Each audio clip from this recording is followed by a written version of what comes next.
Oi pessoal! Hoje eu vim fazer um top 5 de livros favoritos de 2014.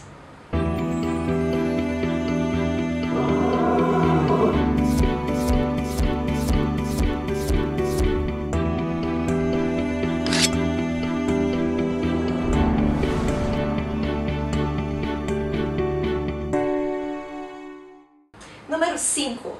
Em quinto lugar, eu escolhi o romance O Físico, do Noah Gordon. Eu gosto muito de romances históricos, ainda mais aqueles que são ambientados na Idade Média.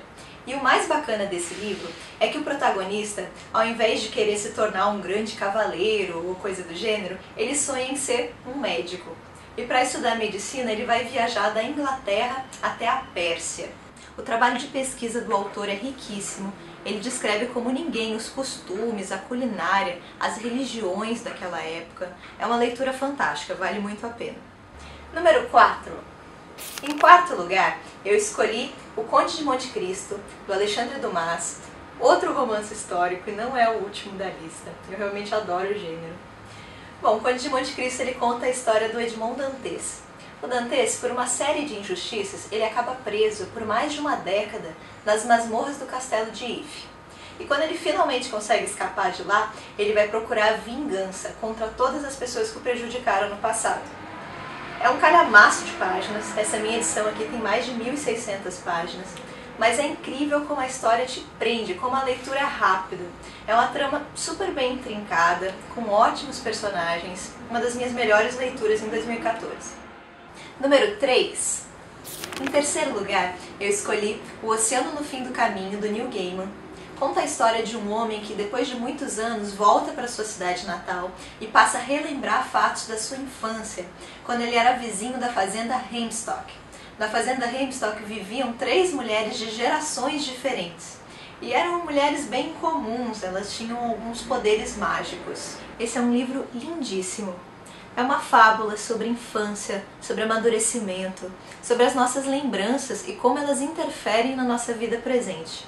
E tudo isso pontuado por um humor muito particular, por ótimos diálogos. E o final, nossa, assim, não é muito fácil me fazer chorar com um livro, mas o Neil Gaiman, ele conseguiu. O final é absolutamente arrebatador. Número 2. Em segundo lugar, eu escolhi O Continente, primeiro livro da série O Tempo e o Vento, escrito pelo Érico Veríssimo. Vocês vão me ouvir falar muito sobre essa série, é a minha série favorita de todos os tempos. Conta a história da família Terra Cambará ao longo de 150 anos.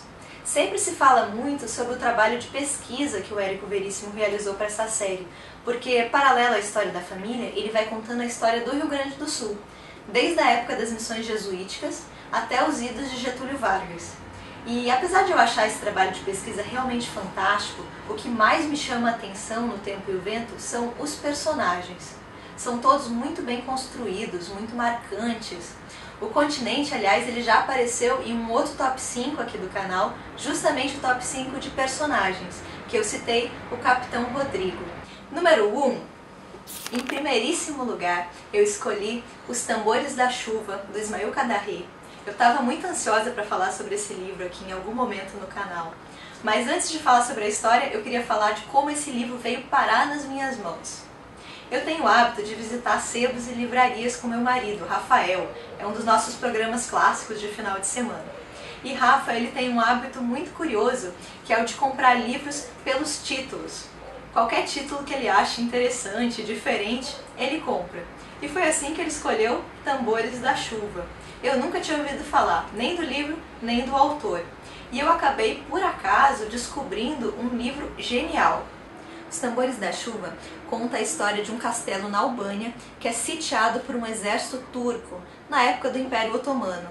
Basicamente cristãos contra muçulmanos. Mas o mais surpreendente nesse livro é a forma com que o autor estrutura a história. Não existe um personagem principal. O narrador ele flutua sobre o campo de batalha, ora se aproximando de um personagem, ora se aproximando de outro. E esses personagens são os mais diferentes entre si. E tudo isso com uma economia incrível de palavras. O Kadare ele escreve de forma muito simples, muito concisa. Cada frase é muito bem trabalhada, parece essencial para a narrativa. É de tirar o fôlego, foi uma das minhas melhores experiências com literatura. E eu saí feito louca atrás de outros livros desse mesmo autor. Acabei comprando outros 4 livros, o que torna o Kadaré o meu autor mais lido no ano de 2014. Então é isso, pessoal. Se vocês conhecem, gostam de algum dos livros que eu citei, deixem comentários. Se vocês tiverem alguma lista parecida também, deixa aqui como resposta. 2014 foi um ano muito bacana para mim, eu li ótimos livros. Espero que 2015 seja tão sensacional quanto. Abraços, ótimas leituras e até a próxima. Tchau!